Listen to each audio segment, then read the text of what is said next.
Russia lacks the strength and means to invade Ukraine from Belarus in the next 2 weeks, according to the main Directorate of Intelligence of Ukraine's Defense Ministry. The Directorate reported that military intelligence is closely monitoring the movement of Russian troops on Belarusian soil and their attempts to fully engage Belarus in the war with Ukraine.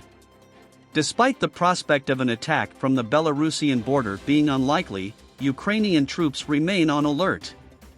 "We understand Belarus's efforts are to support Russia and refrain from joining the war themselves, but we also know how much Russia is pressuring them," Andriy Chernyak, a spokesperson for military intelligence, said. According to Chernyak, the Intelligence Directorate's understanding is that if Belarusian dictator Alexander Lukashenko orders the Belarusian troops to fight against Ukrainians, they will obey.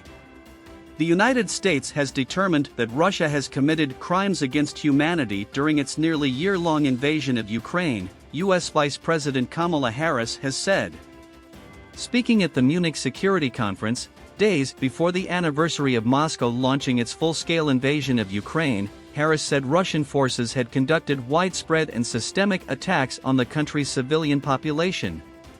The Biden administration formally determined last March that Russian troops had committed war crimes in Ukraine and said it would work with others to prosecute offenders. A determination of crimes against humanity goes a step further, indicating that attacks against civilians are being carried out in a widespread and systematic manner. Harris listed a litany of abuses that she said were carried out by Moscow's forces in Ukraine: gruesome acts of murder, torture, rape and deportation, execution-style killings, beatings and electrocution. Organizations supported by the U.S. Agency for International Development have documented more than 30,000 war crime incidents since the invasion, according to the U.S. government. Ukrainian officials said they were investigating the shelling of the city of Bakhmut this week as a possible war crime.